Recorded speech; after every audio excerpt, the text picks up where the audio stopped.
Hey there. Subscribe to my channel. And also press this bell icon.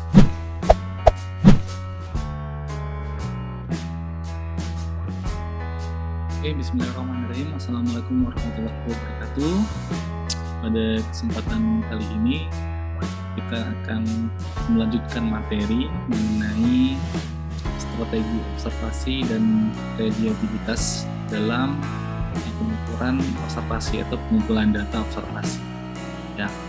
Nah, sebelum masuk ke slide atau ke materi, minggu lalu kita sudah membahas mengenai pengantar metode observasi ya. Teman-teman juga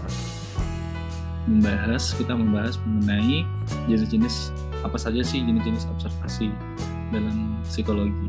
Nah, selanjutnya kita akan membahas mengenai strategi dalam penggunaan observasi konteks psikologi ya, dan reliabilitasnya. Nah, ketika kita sebagai ilmuwan psikologi atau sebagai seorang researcher gitu ya, peneliti atau sebagai seorang terapi, psikolog, bahkan ilmuwan psikologi, sebelum turun ke lapangan tetap sama seperti yang minggu lalu dibahas mengenai jenis-jenis observasi. Kita harus tentukan terlebih dahulu kira-kira strategi apa yang akan kita gunakan ketika kita mengambil data gitu ya, mengambil data dengan teknik observasi. Nah, ada beberapa strategi, ada 3 ya kalau dalam diagramnya Wright dan Brand ini 1960 dan 1972. Yang pertama itu ada checklist notation namanya. Terus yang kedua narrative types. Terus yang ketiga rating scales. Nah, kita akan bahas satu persatu strategi yang ada gitu ya. Nah, di turunan strategi itu nanti akan ada metode pencatatannya. Nah, itu akan kita pelajari minggu depan ya. Minggu depan. Misalnya kayak narrative types itu ada anecdotal records, diary description, specimen description. Terus di checklist notation itu ada time sampling, event sampling, field unit analysis. Nah, rating scales hanya satu, rating scale saja. Strategi pertama, kita akan membahas mengenai narrative types. Narrative types itu apa? Nah, sebuah pengumpulan atau pencatatan data oleh observer, jadi oleh yang pengambil data, apa adanya, sesuai atau sama dengan kejadian dan urutan kejadiannya, sebagaimana yang terjadi pada situasi nyata. Nah, di pengumpulan data itu memang kita catat keseluruhannya, yang terjadi dari awal sampai akhir. Nah, itu secara umum pengertian mengenai narrative types. Terus checklist notation, apa itu? Nah, seorang observer menyusun struktur observasi dengan memilih dan mendefinisikan perilaku sebelum observasi dilaksanakan. Nah, jadi bedanya narrative types dengan checklist notation, di checklist notation kita harus membuat semacam guidance atau panduan ketika kita sebelum turun ke lapangan seperti itu. Jadi kita mendefinisikan perilaku atau aspek-aspek perilaku apa yang akan kita amati. Nah, jadi dalam checklist notation ini kita harus mempersiapkan terlebih dahulu. Contoh, misalnya kita ingin mengobservasi perilakunya murid gitu ya, murid. Perilakunya apa? Misalnya perilaku motivasi. Itu jangan motivasi terus lah ya, atau perilaku komunikasinya, nah gitu. Nah, dengan metode atau strategi observasi yang checklist notation ini, kita harus mendefinisikan dulu pengertian mengenai komunikasi gitu ya. Apa itu komunikasi, definisi operasional kita cari teorinya, terus aspek yang mendukung komunikasi itu apa saja berdasarkan dari teori.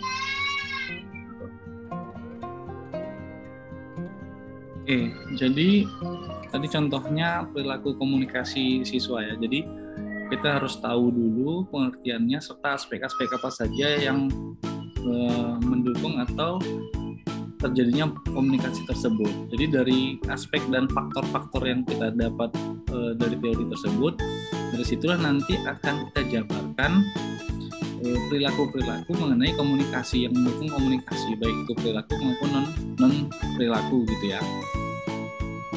Sehingga ketika kita melakukan observasi, kita tinggal memberikan tanda checklist gitu ya, checklist.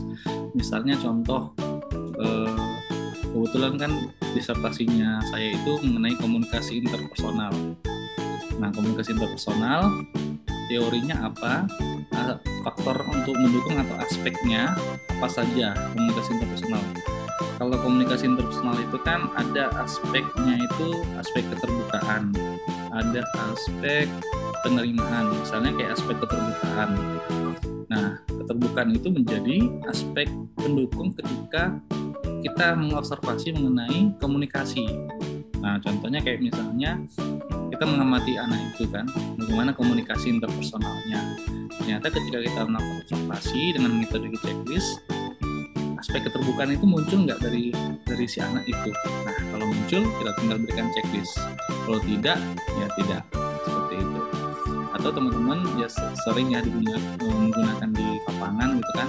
Kalau misalnya tumbuh kembang anak gitu kan, nanti kan ada tuh semacam gadget atau yang sudah sangat sering digunakan untuk tumbuh kembang anak gitu kan. Misalnya dia di usia 2 tahun, dia usia 8 bulan, itu kan ada checklistnya. Nah, itu salah satu metode checklist notation sebenarnya, seperti itu ya. Nah, itu yang kedua ya, strategi dari observasi. Memang gampang, tapi ribetnya di awal kita menyusun. Tapi kalau sudah ada, ya mudah lah ya, kayak gitu. Bedanya sama naratif, kita hanya membawa kertas gitu kan, atau semacam laptop, tinggal diketik gitu ya, apa yang kita amati kita tulis kejadian. Itu strateginya. Terus strategi yang terakhir, rating scales, ini sama dengan checklist notation tadi, bedanya kita menilai atau menginterpretasi terhadap apa yang diamati dan informan ya, dengan sebagai refleksi dari penilaian. Penilaian itu berarti rating itu ada ininya, tingkatan 1, 2, 3, 4, 5 misalnya. Jadi kalau kita amati komunikasi interpersonal, keterbukaan. Nah, keterbukaannya itu di level mana gitu? 1, 2, 3, 4.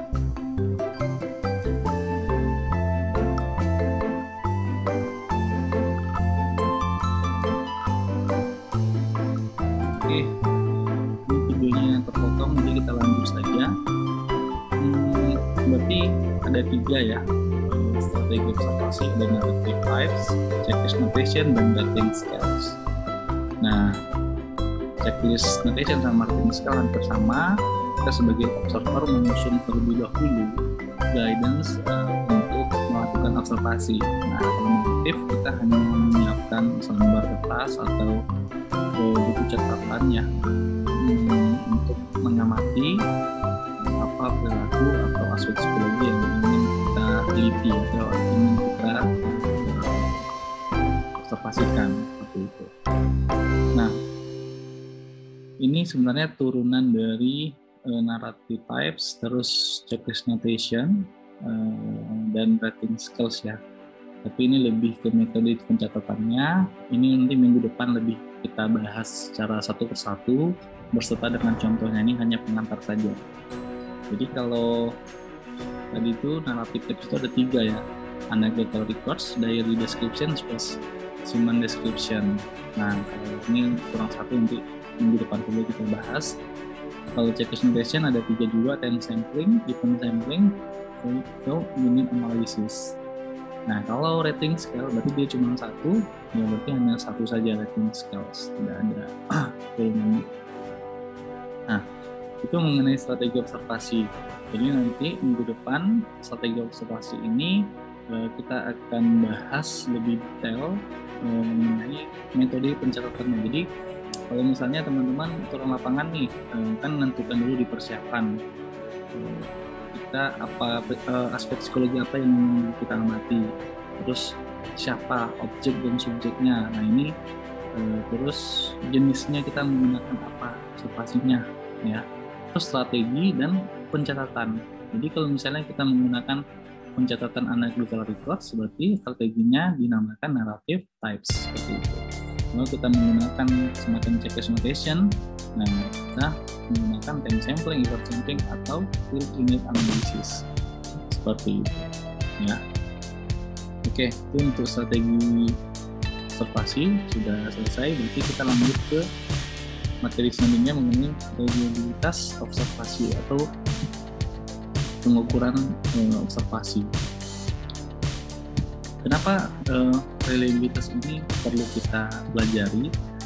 Jadi reliabilitas ini kalau menurut Azwar tahun 2017 ya, sejauh mana hasil suatu pengukuran ya dapat dipercaya hanya apabila dalam beberapa kali pelaksanaan pengukuran terhadap kelompok subjek yang sama. Artinya ketika kita mengambil data observasi gitu ya, observasi data yang kita ukur atau yang kita dapati peroleh itu dapat dipercaya gitu, dapat percaya untuk apa kegunaannya misalnya penelitian gitu. Nah makanya butuh kita menjaga reliabilitas suatu hasil atau apa aspek yang ingin kita observasikan. Nah reliabilitas di sini juga adalah derajat keajikan, kekonsistenan ya di antara dua hasil pengukuran pada objek yang sama. Artinya misalnya kita menggunakan metode observasi, ada metode wawancara. Nah fungsinya apa? Kita melakukan reliabilitas supaya kita menjaga konsisten nggak hasil observasi kita ini dengan hasil nanti yang diperoleh ke wawancara, atau konsisten nggak hasil yang kita amati dengan orang lain amati dengan objek yang sama. Nah makanya harus reliabilitasnya juga harus diukur seperti itu. Jadi reliabilitas itu kan sejauh mana hasil itu bisa dipercaya gitu. Karena kita kan ilmiah gitu ya, akademisi gitu, ini harus terukur evidence based berdasarkan dengan data. Nah, pengukuran reliabilitas observasi ini dapat dilakukan dengan dua pendekatan ya. Dapat dilakukan dengan dua pendekatan. Jadi setelah diperoleh datanya nih, nah ya. Jadi ada yang pertama itu konsistensi internal. Artinya apa? Nah, yang kedua reliabilitas antar rater atau penilaian. Kalau konsisten internal artinya pendekatan ini itu cocok untuk alat ukur yang sifatnya self report, jadi laporan individu atau diri, sehingga reliabilitas dimaknai sebagai konsistensi jawaban dari responden terhadap item-item dalam alat ukur. Jadi artinya itu kayak diuji secara statistik ya, kalau menggunakan koefisien alfa.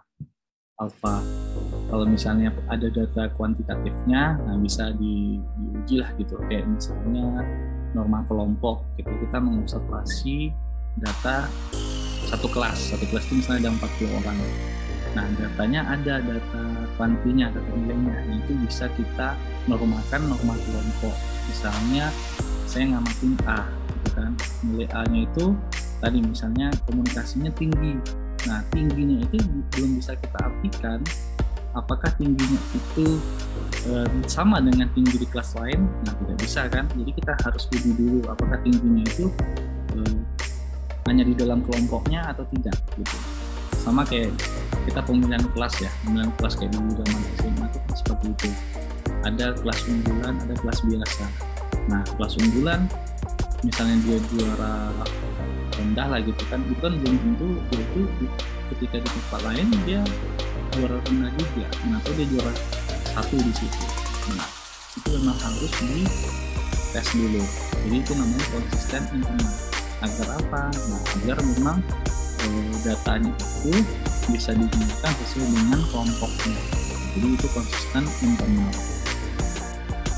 Yang kedua, reliabilitas antar rater. Nah, pendekatan ini dipakai untuk menilai kesepakatan antar rater dalam menilai suatu individu. Nah, kan pernah Bapak sampaikan kalau nggak salah itu. Jadi ketika melakukan observasi, aspek psikologinya itu atau objek atau subjek atau orang gitu ya, itu terkadang yang melakukan observasi itu bisa 1 atau 2 orang, 2 atau 3 orang. Jadi agar apa? Agar datanya itu reliable, dapat dipercaya. Jadi ada pembanding. Misalnya Bapak dan Mas Silahudin gitu melakukan observasi terhadap satu anak dengan waktu yang sama, jam yang sama, bisa saja kemungkinan data yang kita berdua itu berbeda. Jadi harapannya ketika nanti sudah selesai melakukan observasi, kita diskusi antara saya dan Mas Silahudin. Nah, ini hasil dari apa yang kita amati. Nah, itulah untuk menjaga reliabilitas dari observasi yang kita lakukan, sehingga datanya itu memang benar-benar dipercaya. Jadi ada beberapa rater atau penilai kayak gitu. Ya, misalnya ini contoh dalam suatu kompetisi lompat indah, 2 juri menilai seberapa indah lompatan atlet tersebut. Jadi ada dua juri. Jika kedua juri tersebut memiliki penilaian yang hampir sama, maka ada kesepakatan penilaian yang berarti reliabilitasnya tinggi. Nah, namun sebaliknya, jika juri pertama menilai lompatan yang sangat indah, sedangkan juri kedua menilai lompatan yang biasa saja, maka tidak ada kesepakatan. Nah, makanya tadi Bapak sampaikan, biasanya nanti juri itu kan akan diskusi. Jadi sehingga diskusi, ketemulah jalan tengahnya, reliable datanya seperti itu. Oke. Nah, itu materi mengenai reliabilitas observasi.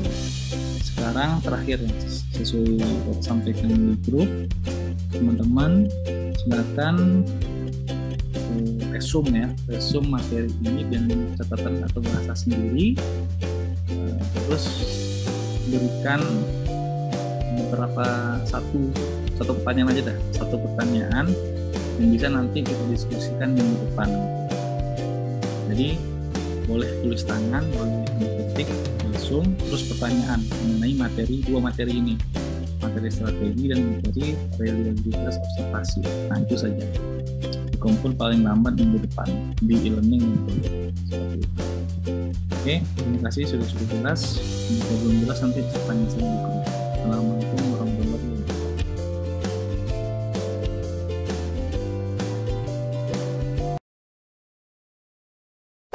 Hey there. Subscribe to my channel. And also press this bell icon.